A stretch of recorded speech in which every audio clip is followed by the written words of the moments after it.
मैं मनीष राजपुरोहित स्वागत करता हूं राजस्थान सरकार और वेदांता के CSR इनिशिएटिव ई कक्षा में, जिसके टेक्निकल पार्टनर है मिशन ज्ञान। प्यारे विद्यार्थियों, आज हम जानेंगे पूंजी पर ब्याज की गणना किस प्रकार से की जाती है और साथ ही साथ आहरणों पर ब्याज की जो गणना है वो किस प्रकार से हम करने वाले हैं। तो शुरुआत करते हैं पूंजी पर ब्याज के संदर्भ में। पूंजी पर ब्याज की अगर बात की जाए तो पूंजी पर ब्याज की जो गणना है वो साझेदारी संलेखानुसार निर्धारित ब्याज दर के आधार पर की जाती है।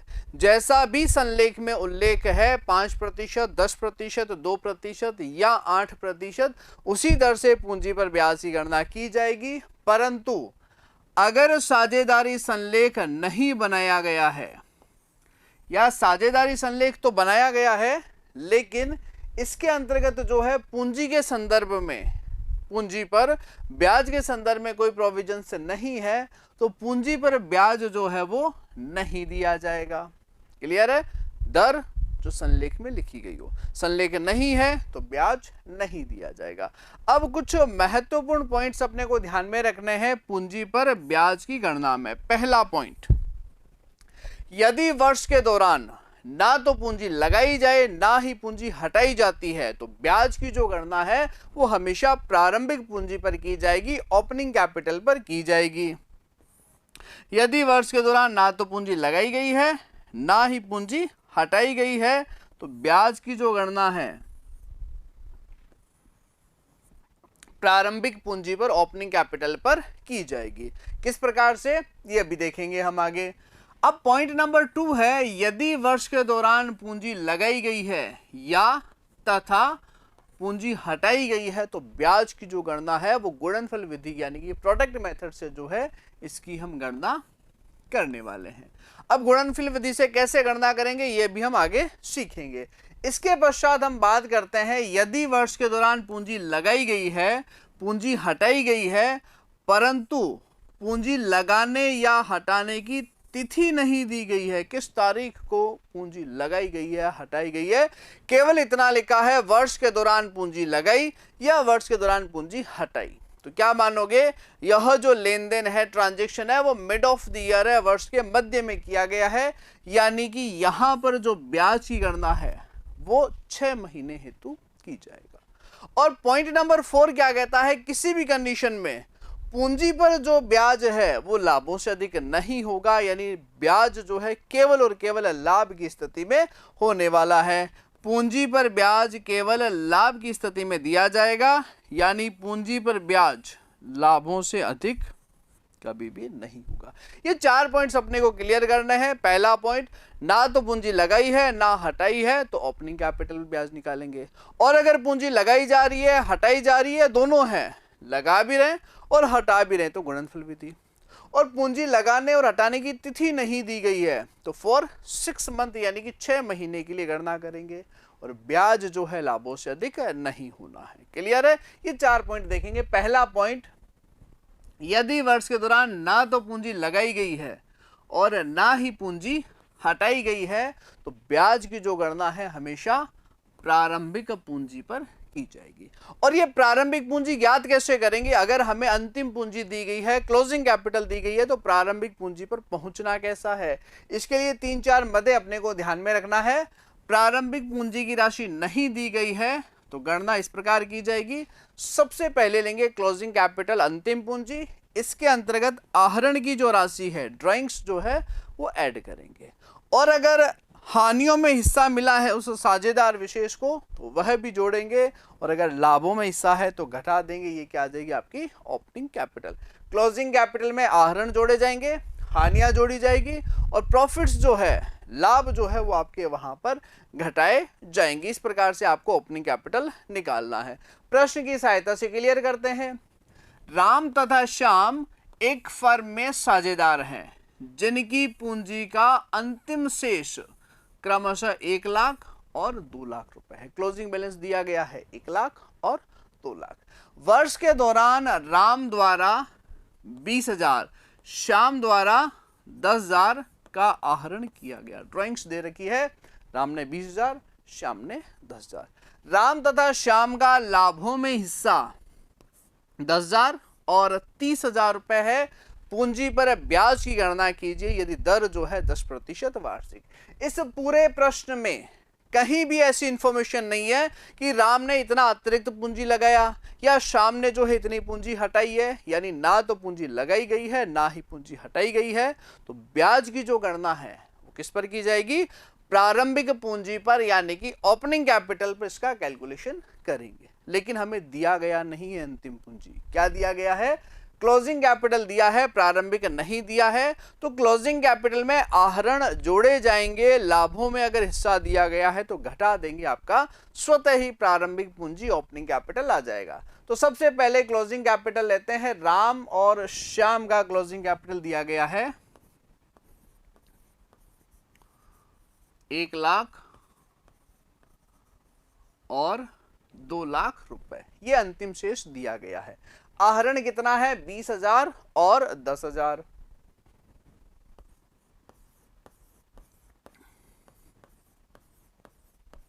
ये आ जाएगा आपका 1,20,000, ये आ जाएगा आपका 2 लाख।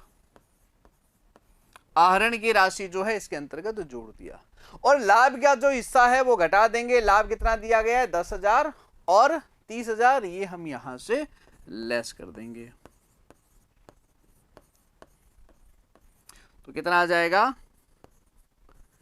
1,10,000 और आपका 1,80,000।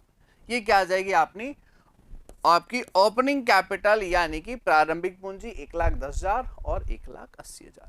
और इस पर क्या करना है? अपने को ब्याज की गणना करनी है। ब्याज कितना आ जाएगा? देखिए, सबसे पहले राम के संदर्भ में आ जाएगा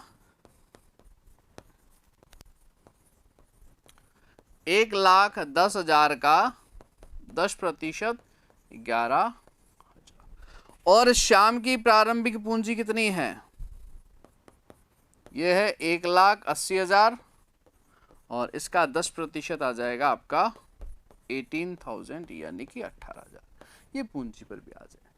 अगर पूंजी नहीं हटाई है, पूंजी नहीं लगाई गई है, तो प्रारंभिक पूंजी पर ब्याज याद करना है। और प्रारंभिक पूंजी गणना कैसे करोगे? अंतिम पूंजी में आहरण जोड़िए, लाभ में हिस्सा घटाइए, स्वतः ही ओपनिंग कैपिटल आ जाएगा।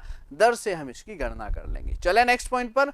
अगला पॉइंट क्या कहता है? अगर पूंजी लगाई जाए या पूंजी हटाई जाए, या पूंजी लगाई और हटाई दोनों हो, तो हम गुणनफल विधि काम में लेंगे। और गुणनफल विधि में करना क्या है?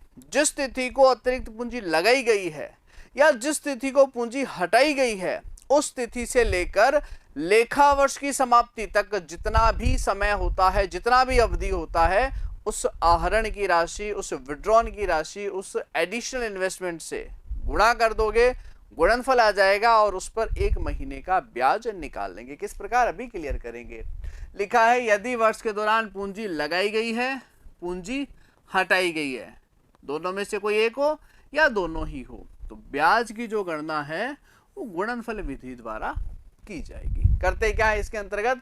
गुणनफल विधि द्वारा ब्याज की गणना करने हेतु प्रारंभिक पूंजी, अतिरिक्त पूंजी और हटाई गई पूंजी की तिथि से लेखा वर्ष की समाप्ति के बकाया महीनों से गुणा करके गुणनफल ज्ञात किया जाता है। प्रारंभिक है तो पूरे 12 महीने, वर्ष के दौरान पूंजी लगा रहा है, हटा रहा है, तो उस तारीख से लेकर के लेखा वर्ष की अवधि समाप्ति तक जितने भी महीने बकाया रहता है उसको अपने क्या करेंगे? गुणनफल से कैलकुलेट करेंगे। और यदि पूंजी लगाई गई है तो प्रारंभिक पूंजी के गुणनफल में जोड़ा जाएगा, और अगर पूंजी हटाई गई है तो इस राशि को घटाया जाएगा। तत्पश्चात ज्ञात गुणनफल की राशि हेतु 1 महीने का ब्याज निकालेंगे। ऐसा क्यों? क्योंकि हमने अगर 10,000 रुपए मान लीजिए कि 1 जुलाई को विड्रॉन किया है, तो जुलाई से लेकर के 31 मार्च तक 9 महीने बाकी रहता है। तो 10,000 रुपए फॉर 9 मंथ्स कह दें, या 10,000 को 9 से गुणा कर दीजिए, 90,000 रुपए 1 महीने का कह दीजिए, तो 90,000 पर 1 महीने का ब्याज उतना ही होगा जितना 10,000 का 9 महीने का ब्याज। क्लियर है? देखिए प्रश्न क्या कहता है। राम श्याम फर्म में साझेदार है। प्रारंभिक पूंजी जो कि 1 अप्रैल को 1 लाख और 2 लाख रुपए है। फिर दिया गया है 30 जून को राम द्वारा 50,000 की अतिरिक्त पूंजी लगाई गई, जबकि श्याम द्वारा 20,000 की पूंजी हटाई गई। 1 अक्टूबर को राम द्वारा 20,000 की पूंजी हटाई गई और 31 दिसंबर को श्याम द्वारा 10,000 की अतिरिक्त पूंजी लगाई गई। पूंजी पर ब्याज की गणना कीजिए यदि दर जो है 10% वार्षिक हो। तो जो भी प्रारंभिक पूंजी है 1 लाख और 2 लाख, इसको 12 से गुणा करेंगे। जो 30 जून को पूंजी लगाई गई है, 30 जून के पश्चात 9 मंथ्स रहते हैं, जुलाई, अगस्त, सितंबर, अक्टूबर, नवंबर, दिसंबर, जनवरी, फरवरी और 1 मार्च। तो इनको क्या करेंगे, 9 से गुणा करेंगे। अब अतिरिक्त पूंजी है तो उस राशि को जोड़ देंगे और 20,000 हटाए हैं तो उस 9 से गुणा करके गुणनफल में से लेस कर देंगे। और 1 अक्टूबर के बाद में जितना समय रहता है उसकी 20 से गुणा, 31 दिसंबर के बाद जितना समय रहता है उससे 10 से गुणा करके हम गुणनफल ज्ञात करेंगे। कैसे? सबसे पहले बात करते हैं अपन राम के संदर्भ में, राम की पूंजी पर ब्याज जो है वो कैसे निकलेगा। कितना दिया गया है? राम की पूंजी 1 लाख रुपए।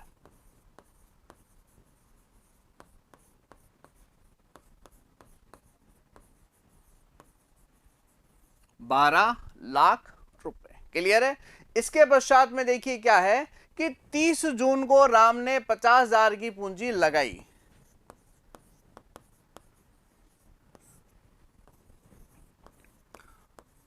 तो 30 जून के बाद में 9 मंथ्स रहते हैं, ये आगे आपके 4,50,000। इसके पश्चात राम का क्या ट्रांजैक्शन है? 1 अक्टूबर को राम द्वारा 20,000 की पूंजी हटाई गई। तो अक्टूबर से गिनिए, है अक्टूबर पूरा, क्योंकि 1 अक्टूबर को हटा लिया। अक्टूबर, नवंबर, दिसंबर, जनवरी, फरवरी और मार्च, टोटल 6 महीने। तो इसे हम क्या करेंगे, 20,000 को 6 से गुणा करेंगे।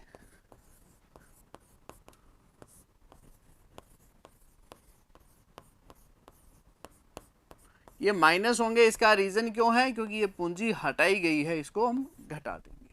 तो कितना आ जाएगा? 12 और 4 16, एक घटेगा 15,30,000 रुपए। और ब्याज कितना आ जाएगा?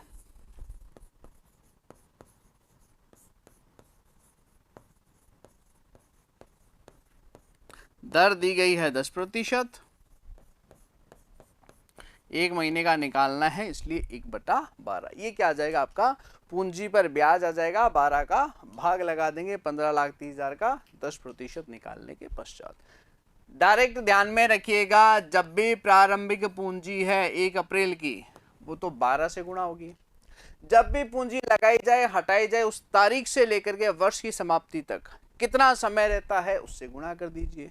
ये एडिशनल कैपिटल थी तो इस राशि को हमने जोड़ दिया। ये कैपिटल विड्रॉन था, घटा दिया, जो प्रोडक्ट आएगा उसका 10% निकाल लेंगे। ये राम की पूंजी पर ब्याज। अब निकाल लेंगे अपन श्याम के संदर्भ में।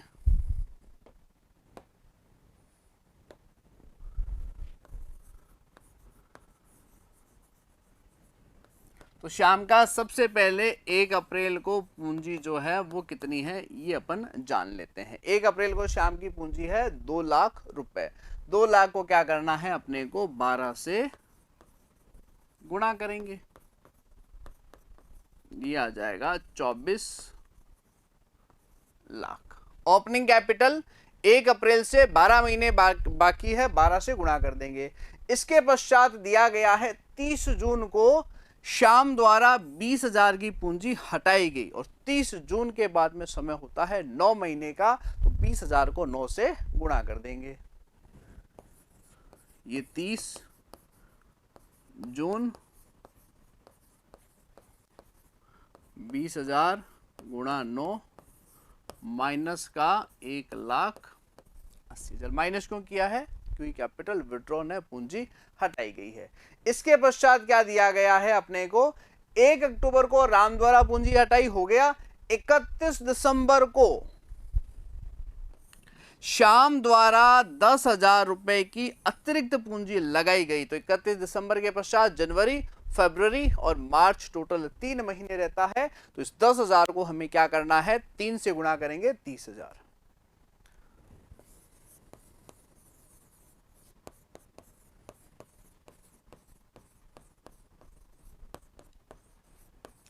अब एक बात यहां स्पष्ट कर लेते हैं कि यहां पूंजी हटाई गई इसलिए ये लेस होगा और ये अतिरिक्त पूंजी इसलिए ये क्या हो जाएगा आपका प्लस हो जाएगा 24 और एक 25,50,000 है जो यहां पर आ जाएगा आपका। और इसी पर अपने को क्या करना है, ब्याज की गणना करनी है। 25,50,000 ये आपकी दर आ जाएगी 1 महीने का, इसलिए 1/12। ये 1 मंथ का क्यों निकाल रहे हो, क्योंकि 2 लाख 1 साल का कह दो या 12 से गुणा करके 24 लाख 1 महीने का निकाल लिया हमने। 20,000 9 महीने के कह दो या 1,80,000 1 महीने का, ये 1 मंथ का यानी प्रोडक्ट निकाल लिया, इसलिए 1/12 करेंगे। यानी अगर वर्ष के दौरान पूंजी लगाई है हटाई है, तो जिस तिथि को भी पूंजी लगाई या हटाई है उस तिथि से लेकर वर्ष समाप्ति तक जितनी भी अवधि है गुणा कर दीजिए, गुणनफल आ जाएगा और उस पर क्या कर लेंगे हम, ब्याज की गणना कर लेंगे। अगला पॉइंट क्या कहता है कि अगर पूंजी हटाई जाए और लगाई जाए लेकिन तिथि नहीं दे, इतना ही कहे वर्ष के दौरान इतनी पूंजी लगाई, वर्ष के दौरान इतनी पूंजी हटाई, तो हम क्या मानेंगे, ये वर्ष के मध्य में माना जाएगा और 6 महीने का वहां पर ब्याज लगाना है। किस प्रकार, यदि वर्ष के दौरान पूंजी लगाई गई है या तथा पूंजी हटाई गई है परंतु पूंजी लगाने या हटाने की तिथि नहीं दी गई है, तो ब्याज की गणना 6 महीने हेतु की जाएगी। किस प्रकार, राम श्याम एक फर्म में साझेदार है जिनकी प्रारंभिक पूंजी यानी 1 अप्रैल को 1 लाख और 2 लाख है। वर्ष के दौरान राम द्वारा 50,000 रुपए की अतिरिक्त पूंजी लगाई गई। वर्ष के दौरान कब लगाई, कोई सूचना नहीं है। श्याम द्वारा 20,000 की पूंजी हटाई गई, कब हटाई, कोई सूचना नहीं है। तो ये मान करके चलोगे ये जो दोनों लेन देन है, जो ट्रांजैक्शन है, वो वर्ष के मध्य में है। पूंजी पर ब्याज यदि दर जो है वो आपकी 10% वार्षिक से दी गई हो। तो सबसे पहले कैंडिडेट है राम। राम की जो प्रारंभिक पूंजी है 1 लाख, इस पर तो पूरे साल का ब्याज लगेगा, 10% की दर से आ जाएगा।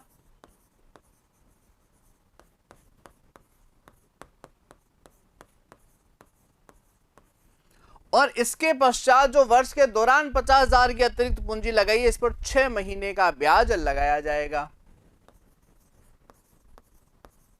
ये 50,000, ये 10% और ये आपका 6/12 यानी 2500, ये आ जाएगा आपका 12,500 रुपए। ये आ जाएगा राम के संदर्भ में। अब बात करते हैं श्याम की।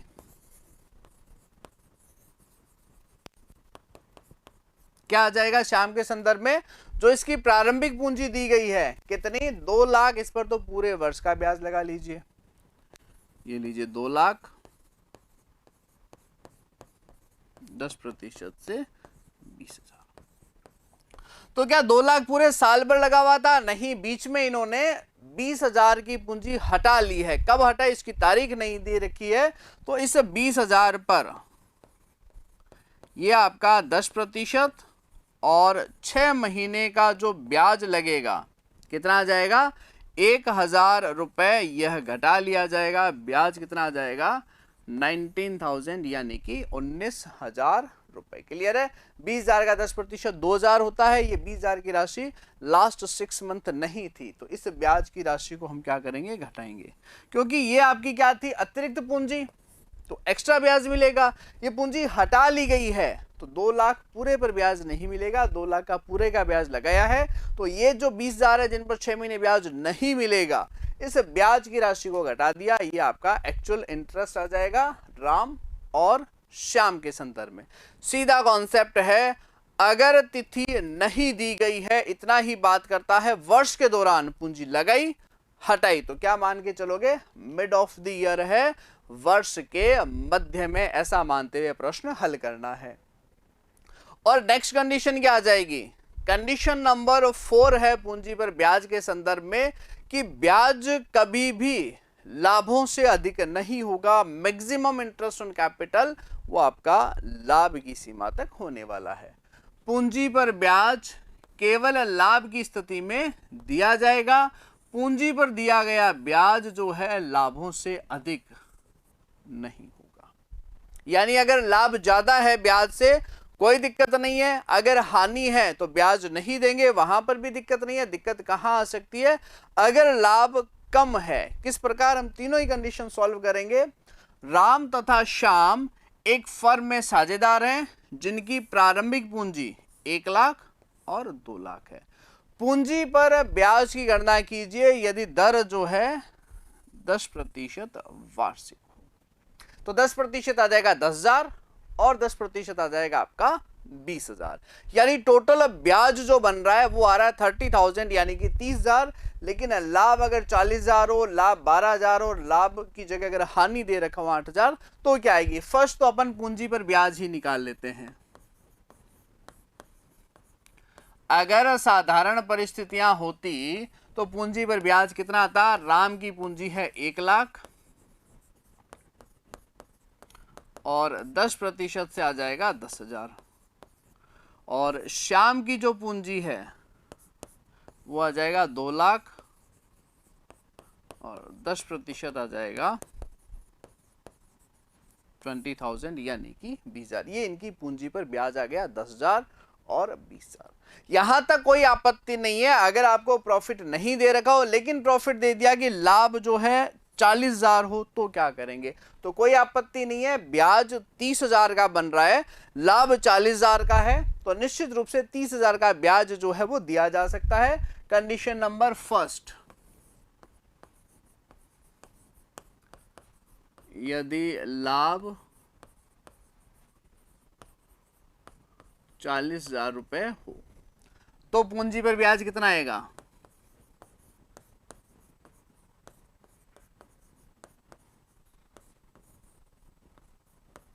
राम को मिल जाएगा 10,000 और शाम के हिस्से में आ जाएगा आपका 20,000 यानी कि 20,000। ये पूंजी पर ब्याज। फिर आ जाएगा कंडीशन नंबर बी, यदि लाभ 12,000 रुपए हो। कितने हो?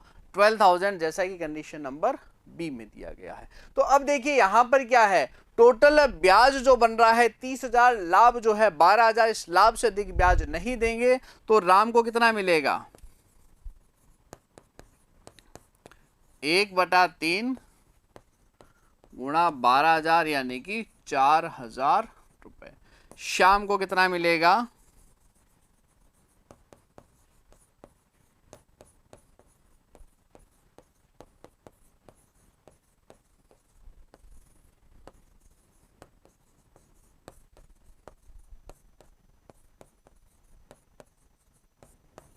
यानी अगर लाभ पर्याप्त नहीं है, पूंजी पर जो ब्याज बन रहा है उससे कम है, तो उसी को हम क्या कर देंगे? उस अनुपात में डिस्ट्रीब्यूट कर देंगे जिस अनुपात में पूंजी या पूंजी पर ब्याज है। लेकिन ये पूंजी पर ब्याज कहलाएगा, लाभ नहीं कहलाएगा। और अगर मान लीजिए हानि दी गई है, कंडीशन नंबर सी, यानी कि आपको लॉस दिया गया है, हानि 8,000,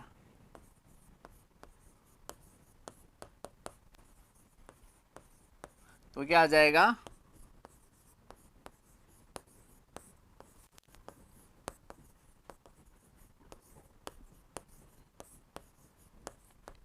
हानि की स्थिति में पूंजी पर ब्याज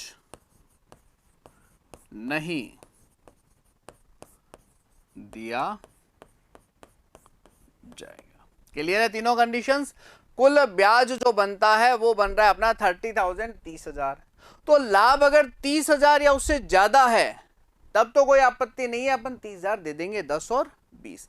लेकिन लाभ 30,000 से कम है तो हमें क्या करना है? उस लाभ को ही पूंजी या पूंजी पर ब्याज के अनुपात में बांट देंगे।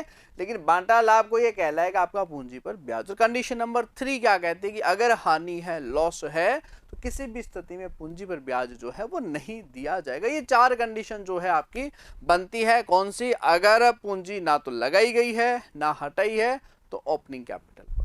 सेकंड क्या कहता है? गुणनफल विधि, अगर पूंजी लगाई जा रही है, हटाई जा रही है, तो उस तिथि से लेकर के लेखा वर्ष की अवधि समाप्ति तक जो महीने निकल करके आएंगे उससे गुणा करेंगे और गुणनफल विधि काम में लेंगे। और अगर वर्ष के दौरान पूंजी लगाई है हटाई, उसकी तिथि नहीं दे रखी है, तो हमें 6 मंथ का कैलकुलेट करना है और पूंजी पर ब्याज लाभों से अधिक नहीं होगा। ये चारों पॉइंट्स जो है अपने को पूंजी पर ब्याज के संदर्भ में ध्यान में रखना है। क्लियर है यहां तक? अब हम बात करेंगे आहरण पर ब्याज किस प्रकार से। तो सबसे पहले आहरण पर ब्याज की दर क्या होगी? दर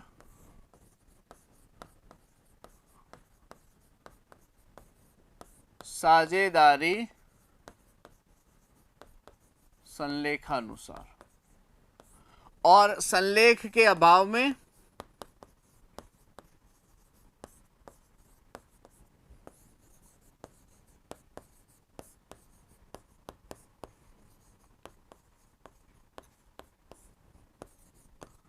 आहरण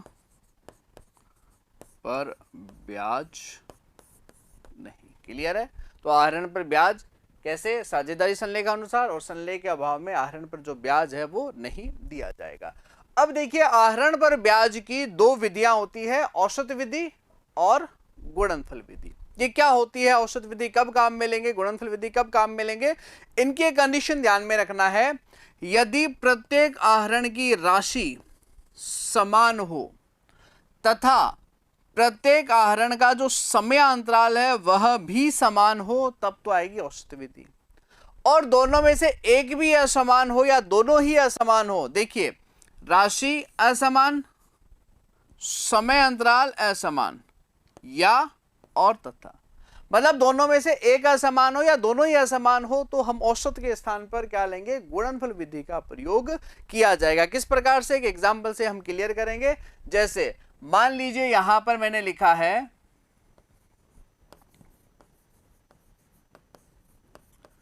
1 अप्रैल को 10,000,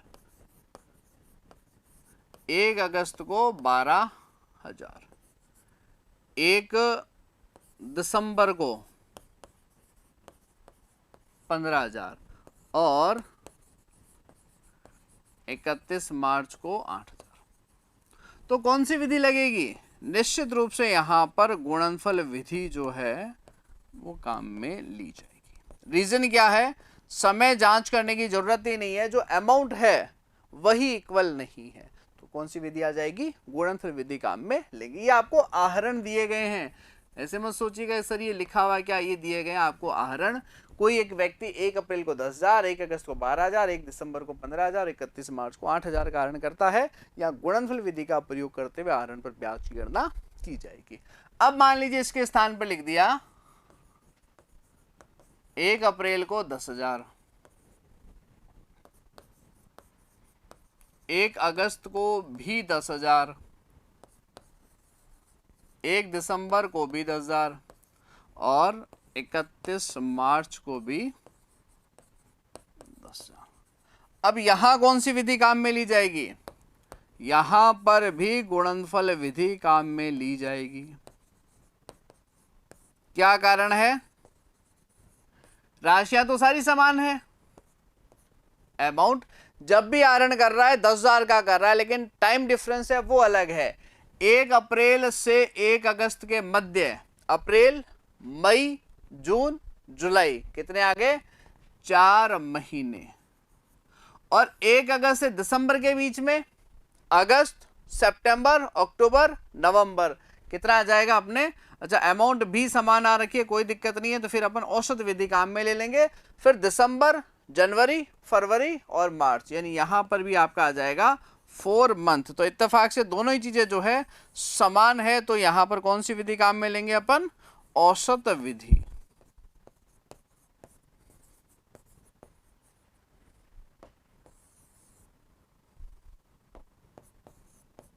लेकिन अगर इस प्रकार से दे दे, मान लीजिए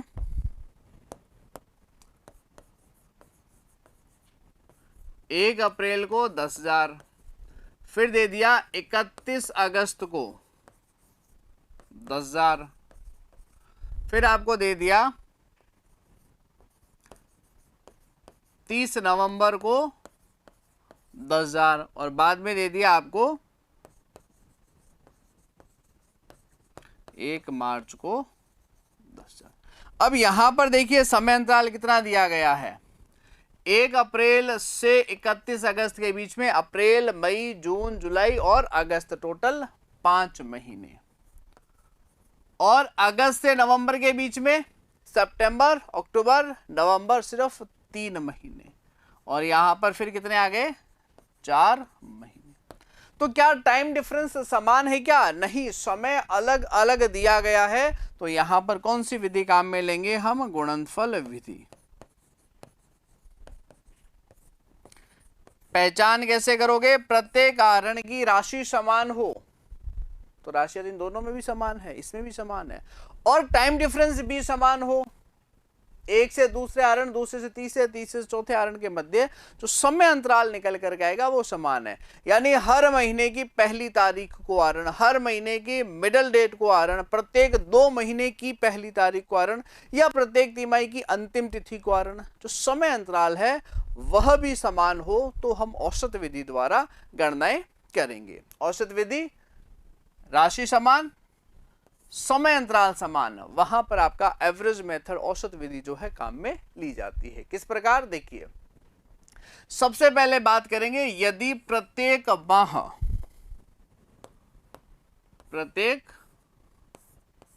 माह, ये तीनों के तीनों ऑप्शन क्या है, मंथली दिए गए हैं अपने को, प्रत्येक महीने के संदर्भ में दिए गए हैं। तो प्रत्येक माह की प्रथम तिथि को, ध्यान से देखिएगा, एक निश्चित राशि का आहरण करता है तो कुल आहरित राशि पर 6.5 महीने का ब्याज लगाया जाएगा। यहां पर क्या, प्रत्येक माह की मध्य तिथि को, मिडल डेट को अगर आहरण करता है तो कुल आहरित राशि पर 6 महीने का ब्याज लगाया जाएगा। और यही प्रत्येक महीने की अगर अंतिम तिथि हो तो आहरित राशि पर 5.5 महीने का ब्याज। याद रह जाएगा, मिडल डेट 6, फर्स्ट है तो 6.5, लास्ट है तो 5.5। किस प्रकार निकालना है, सिंपल सा फॉर्मूला है, अगर फर्स्ट डेट को है तो n+1/2, n बराबर होता है महीने कितने होते हैं, तो 12 महीने होंगे, ये आ जाएगा 6.5। मिडल को है तो n/2, n यानी नंबर ऑफ मंथ्स कितना आ जाएगा, 6 मंथ, और n-1/2, 5.5। ये इस प्रकार से अपने को क्या निकालना है, समय निकालना है, उस अवधि का हमें कैलकुलेशन जो है वो दर्ज करना है। अब इसके अंतर्गत एक और ध्यान में रखना है अपने को, यदि आहरण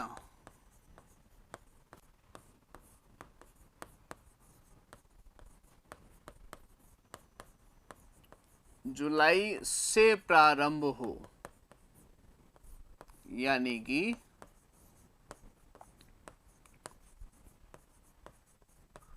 जुलाई से मार्च, तो 9 महीने ही होने हैं। कितने महीने निकल के आना है, 9 मंथ्स। तो यहां अब कैलकुलेशन कैसे होगा, अगर फर्स्ट डेट को हो, प्रथम तिथि को हो,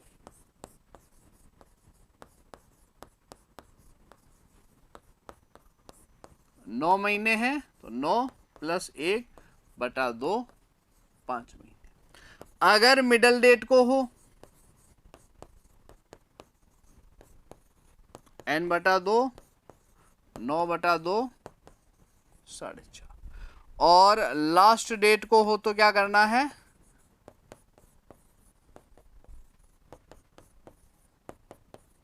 4 मंथ। ये समय निकाल लेंगे। अगर 9 महीने के लिए आहरण है, व्यापार ही जुलाई से प्रारंभ हुआ हो, या आहरण करना ही जुलाई से शुरू किया, तो 9 मंथ्स आ जाएंगे। तो यहां n बराबर कितना हो जाएगा, 9 मंथ। बाकी बिल्कुल वैसा ही प्रश्न को हल करना है। किस प्रकार से, एक प्रश्न लिया गया है,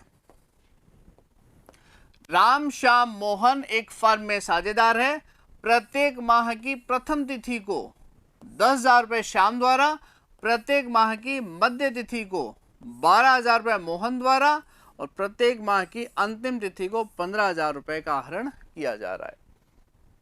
राम द्वारा फर्स्ट को 10,000, श्याम द्वारा मिडिल को 12,000 और मोहन को अंतिम तिथि को 15,000 का आहरण करते हैं। आहरण पर ब्याज की गणना कीजिए। दर जो है 10% वार्षिक हो। क्या फर्क पड़ता है यदि आहरण माह जुलाई से प्रारंभ किए जाते, तो किस प्रकार से हम इसकी कैलकुलेशन है वो करने वाले हैं। तो सबसे पहले राम, श्याम और मोहन द्वारा आहरण कितना है। ये राम, ये श्याम और मोहन कितना आहरण कर रहे हैं। राम द्वारा 10,000, श्याम द्वारा 12,000 और मोहन द्वारा 15,000 का आहरण। ये लीजिए 10,000, 12,000 और 15,000। अब देखिए मैं क्या चेंजेस लेकर के आता हूं। मैं इन सबको 12 से गुणा कर रहा हूं। इसका रीजन क्या है, 12 से मल्टीप्लाई करने का कारण क्या है, क्योंकि ये जो आहरण है ये प्रत्येक माह, हर महीने की फर्स्ट डेट, हर महीने की मिडिल डेट, हर महीने की लास्ट डेट।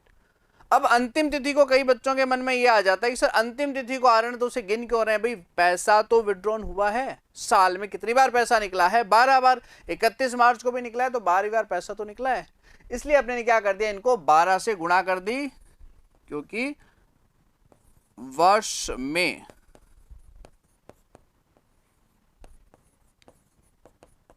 12 बार आहरण हुआ है। और हमने क्या सीखा था, कुल आहरित राशि पर जो है ब्याज की गणना की जाएगी। किस पर निकालना है ब्याज, कुल आहरित राशि पर। किस पर निकालना है, कुल आहरित राशि पर। तो टोटल पैसा कितना विड्रॉन हुआ है, 10, 12 या 15, 10 गुणा 12, 12 गुणा 12, 15 गुणा 12। अब दर कितनी दे रखी है, वो दी गई है आपको 10%। ये हमने लगा दिया यहां पर 10%, 10/100। और क्या आ जाएगा यहां पर, अब जो राशि आएगी वो आएगी कि भाई कितने महीने काम में लेना है। तो फर्स्ट डेट को अगर है तो 6.5 महीने का, मिडल डेट को है तो 6 महीने का, और अंतिम डेट को है तो 5.5 महीने का जो है ब्याज निकाला जाएगा। क्लियर है, इसको अपन प्लस माइनस कर लेंगे। 12 से गुणा, क्योंकि 12 बार आहरण, समय 6.5, 6, 5.5, क्योंकि फर्स्ट डेट को तो 6.5, मिडिल को तो 6, लास्ट को तो 5.5। ये तो कब, जब पूरे वर्ष आहरण हो। और आहरण अगर जुलाई से प्रारंभ करें तो यहां पर फिर 9 से गुणा हो जाएगी। और समय अवधि जो कि अपने ने निकाली थी 5, 5.5 और 9 का 2 से डिवाइड किया था 4.5, और 4 महीने जो है काम में लेंगे। कैसे,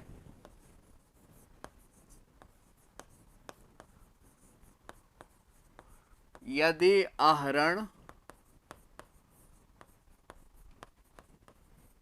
जुलाई महीने से प्रारंभ होते हैं तो क्या करेंगे। ये हो गए राम, श्याम और मोहन। राम कितना आहरण कर रहा है, 10,000, श्याम 12,000 और मोहन जो आहरण कर रहा है वो दे रखा है 15,000, 15,000। गुणा किससे करनी है, इसको 12 से गुणा करनी है या 9 से। इसको हम 9 से गुणा करेंगे। इसका रीजन ये है कि जुलाई से आहरण यानी कि 9 बार ही आहरण हुआ है। गिन के देख लीजिए भाई, पहला आहरण ही जुलाई को हुआ है। तो जुलाई, अगस्त, सितंबर, अक्टूबर, नवंबर, दिसंबर, जनवरी, फरवरी और मार्च, टोटल 9 बार आहरण हुआ। चाहे 1 जुलाई से लेकर के लास्ट को 1 मार्च को हो, या अंत में हो तो 31 जुलाई को पहला होगा और अंतिम कितने को होगा, 31 मार्च को। टोटल 9 बार आहरण। दर कितनी आएगी, ये आपको प्रश्न में दी गई है 10/100, जैसा भी आपको प्रश्न में दिया जाए। और अगर प्रश्न में आहरण पर दर नहीं दे रखी हो तो ब्याज की गणना नहीं करेंगे, जैसा कि हमने पढ़ा हुआ है। साझेदारी संलेखानुसार ही पूंजी पर ब्याज और आहरण पर ब्याज निकालना है। अगर दर नहीं हो तो ब्याज नहीं निकाला जाएगा। निकाल लिया 10%, अवधि कितनी आएगी,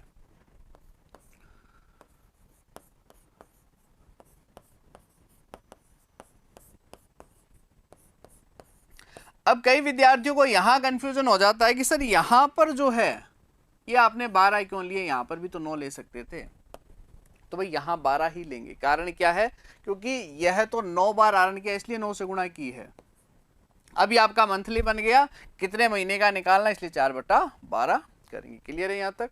नेक्स्ट देखिए क्या कहता है, यदि प्रत्येक तिमाही, अभी मंथली था, अब आ गया अपना तिमाही, ये सभी तीनों नोट जो है 3 महीने यानी तिमाही से संबंधित है।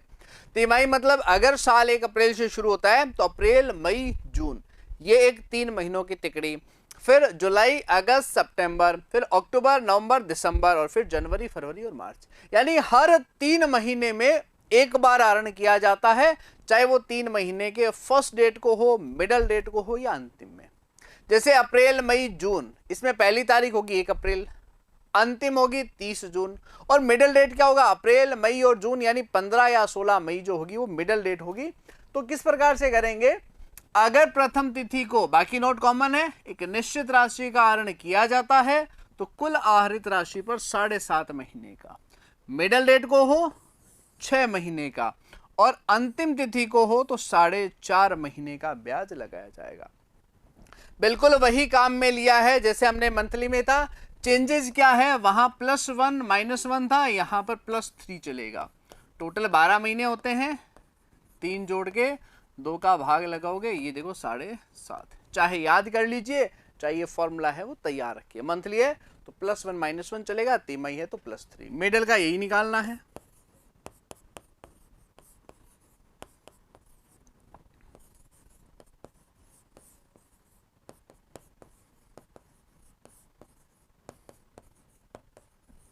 इस प्रकार से कैलकुलेट किया जाएगा। और अगर आहरण जुलाई से प्रारंभ हो तो वहां पर 3 ही तिमाही आपकी निकल करके आएगी। कैसे करेंगे वो भी अभी हम देख लेते हैं। चलिए,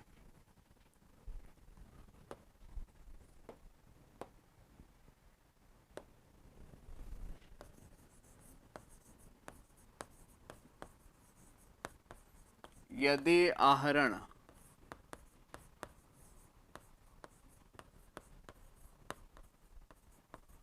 जुलाई से प्रारंभ हो तो फर्स्ट डेट को कितने महीने का आहरण लगेगा। अगर हर 3 महीने, हर तिमाही की फर्स्ट डेट को आहरण किया जाता है, पहला आहरण ही जुलाई से शुरू किया जाता है, तो यहां भी n+3/2 करना है। फर्क क्या आएगा, n आएगा 9,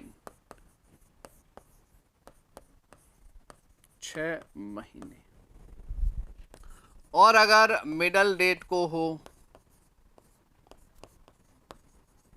तो n/2, 9/2, 4.5 महीने। और लास्ट डेट को हो तिमाही की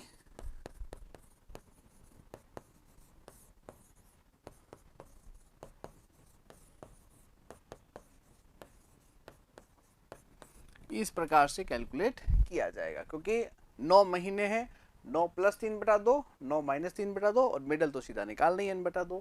क्लियर है? प्रश्न की सहायता से देखते हैं। राम, श्याम, मोहन साझेदार है। प्रत्येक तिमाही की प्रथम तिथि को 10,000, राम द्वारा कितना है, प्रत्येक तिमाही की प्रथम तिथि को 10,000, और श्याम द्वारा प्रत्येक तिमाही की मध्य तिथि को 12,000 और मोहन द्वारा प्रत्येक तिमाही की अंतिम तिथि को 15,000 का आहरण किया जाता है। ब्याज की गणना कीजिए दर 10% वार्षिक। और क्या फर्क पड़ता, आहरण जुलाई से प्रारंभ किए गए होते। क्लियर है यहां तक? इस प्रकार से हल करेंगे इसको।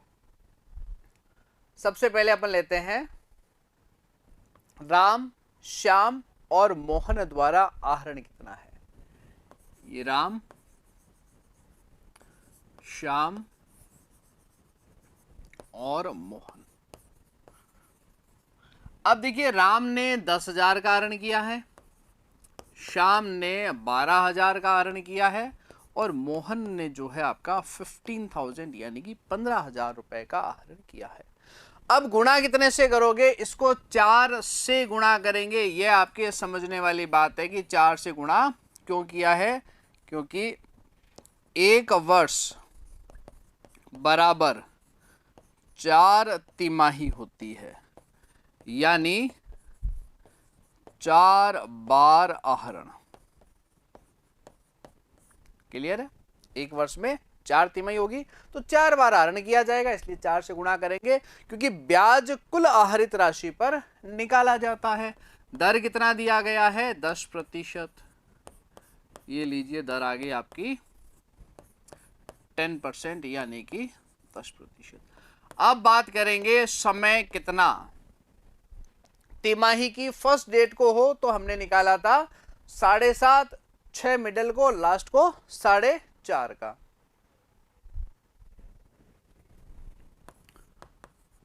साढ़े 7/12, 6/12 और 4.5/12। ये क्या आ जाएगा आपका?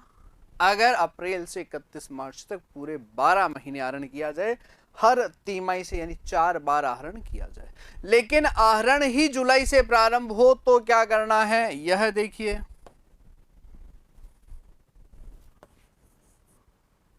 क्या जाएगा? आहरण जो है वो जुलाई माह से प्रारंभ हो।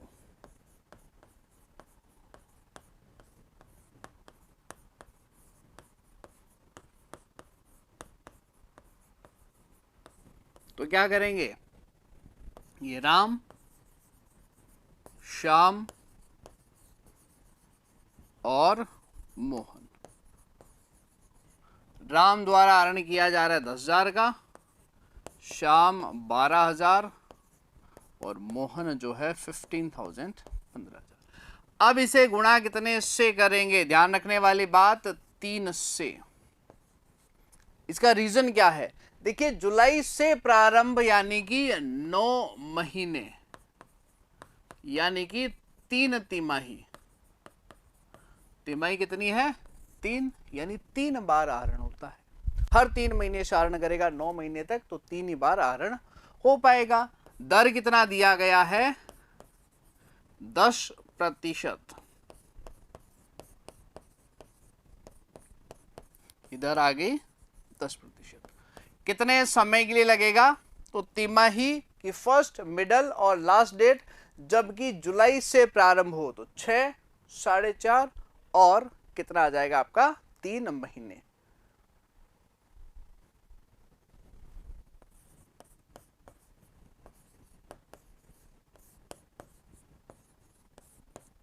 इस प्रकार से जो है आपको क्या करना है? आहरणों पर ब्याज की गणना करना है यदि तिमाही से हो। और अगर 6 माही से आ जाए तो फिर किस प्रकार से हल करेंगे? यदि प्रत्येक 6 माही की फर्स्ट डेट को हो तो एक निश्चित राशि का आहरण किया गया है, कुल आहरित राशि पर 9 महीने का ब्याज लगेगा। और प्रत्येक 6 माही की मध्य तिथि को एक निश्चित राशि का आहरण किया जाता है तो कुल आहरण राशि पर 6 महीने का ब्याज लगाया जाता है।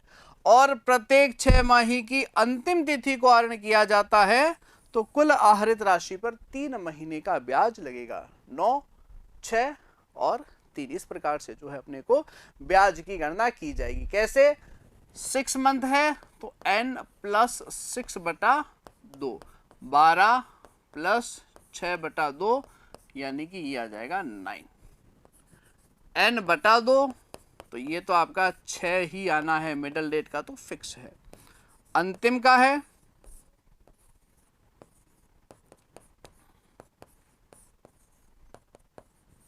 3 महीने का। इस प्रकार से कैलकुलेट किया जाएगा।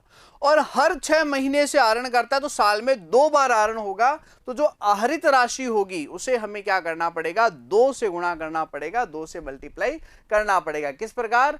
राम, श्याम, मोहन एक फर्म में साझेदार है। राम प्रत्येक 6 माही की प्रथम तिथि को 10,000, यही श्याम जो है मिडल डेट को 12,000, मोहन अंतिम तिथि को 15,000 का आहरण करता है। आहरण पर ब्याज की गणना कीजिए, दर जो दी गई हो 10% वार्षिक। अमाउंट सेम लिए है मैंने ताकि आपको चेंजेस समझ में आए कि एक्चुअल में फर्क क्या है। अगर हम मंथली, तिमाही या 6 माही करते हैं तो डिफरेंस क्या निकल करके आएगा। ये राम, ये श्याम और ये मोहन। कितना आहरण कर रहे हैं? 10,000, 12,000 और 15,000।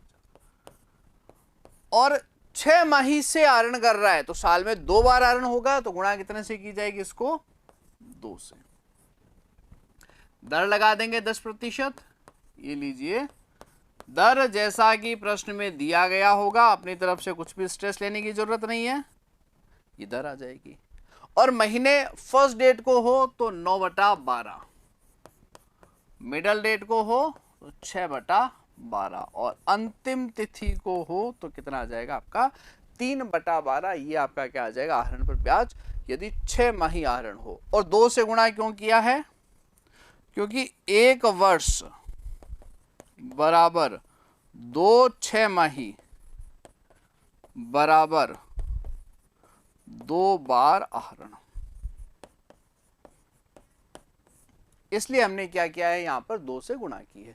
ये आपकी औसत विधि से ब्याज निकाला जाए। औसत विधि में क्या ध्यान में रखना है, राम जब भी आहरण करे 10,000 का ही आहरण करे या 8 का करे तो 8 का ही आहरण करे। अब इनको बराबर करने मत बैठ जाना कि भाई राम 10 का कर रहा है श्याम 12 का कर रहा है, तो सर समान कहाँ है।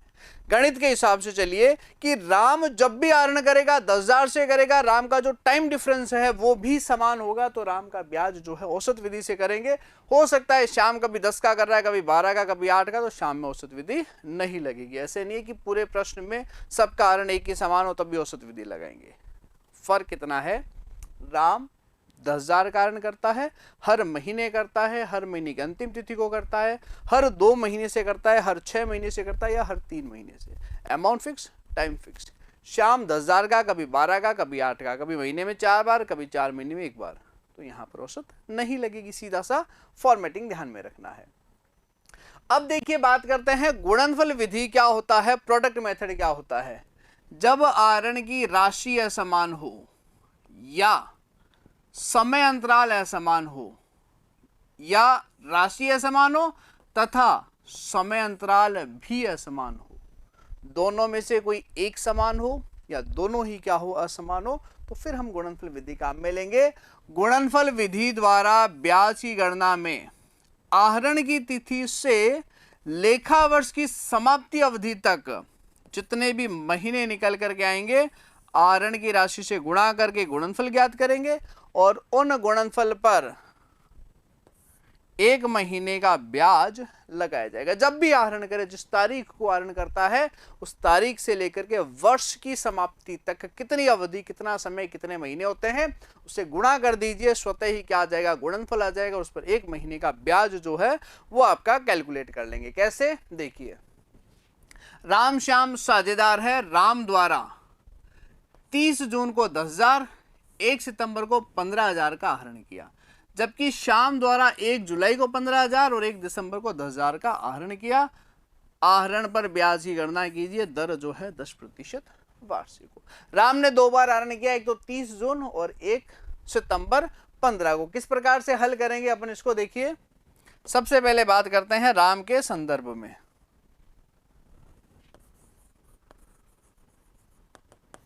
राम द्वारा फर्स्ट आहरण कब दे रखा है अपने को, 30 जून को 10,000।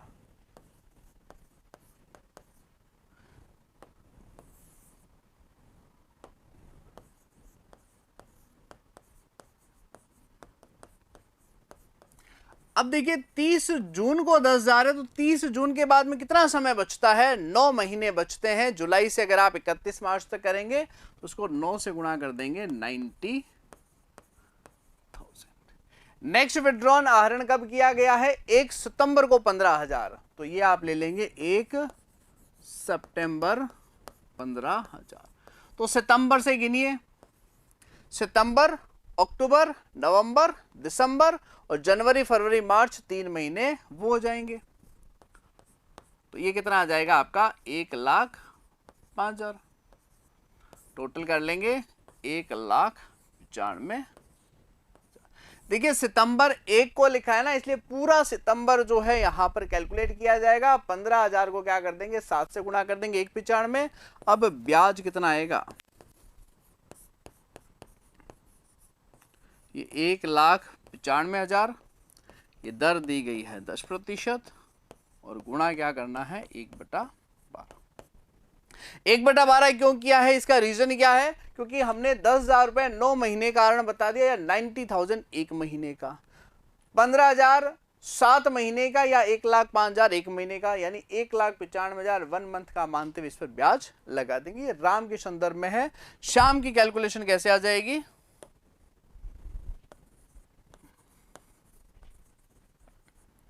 श्याम द्वारा कितना आहरण किया गया है? 1 जुलाई को 15,000 और 1 दिसंबर को 10,000। पहले तो 1 जुलाई को लेते हैं। कितना दिया गया है 1 जुलाई को? 15,000। और इसके पश्चात दिया गया है 1 दिसंबर को 10,000। कितने से गुणा करेंगे? जुलाई से गिनिए 9 महीने, तो इसको हम कर देंगे 9 से गुणा 1,35,000। और 1 दिसंबर के बाद में 4 महीने बचते हैं, गुणा कर देंगे 4 से 40,000। ये निकल करके आएगा 175 1,75,000। ब्याज कितना आ जाएगा? 1,75,000। 10% है तो 10%, 1/12। यानी जिस तारीख को आहरण किया गया है 1 दिसंबर, तो दिसंबर से गिनिए 31 मार्च तक। दिसंबर, जनवरी, फरवरी और मार्च 4, तो 40,000। 1 जुलाई को 15,000 गिना, तो जुलाई से गिनिए मार्च तक 9 महीने, तो 15,000 गुणा 9, तो 1,35,000 और 40,000 1,75, जिस पर 10% और गुणा 1/12 क्यों किया है? क्योंकि हमने यहाँ पर ऑलरेडी इनका गुणनफल जो है वो कर रखा है। ये आपके ऋण पर ब्याज की गुणनफल विधि। इस प्रकार अपने को पूंजी पर ब्याज 4 पॉइंट ध्यान में रखने हैं। कौन से 4 पॉइंट? अगर पूंजी ना तो लगाई जाए ना हटाई जाए, तो प्रारंभिक पूंजी पर ब्याज की गणना करनी है। पूंजी लगाई गई है, हटाई गई है, तो गुणनफल विधि। और उसकी तिथि नहीं दी गई है, तो 6 महीने का ब्याज लगाना, और ब्याज किसी भी कंडीशन में लाभों से अधिक नहीं होगा। और आहरण पर ब्याज की यहां पर भी 2 विधियां हैं, औसत विधि, गुणनफल विधि। प्रत्येक आहरण की राशि समान हो, टाइम डिफरेंस समान हो, तब तो एवरेज मेथड। और अगर असमान हो, दोनों में से एक असमान हो, दोनों ही असमान हो, तो फिर हम इस प्रकार से गुणनफल विधि काम में लेंगे। तो इस सेशन में फिलहाल के लिए इतना ही। Thank you very much.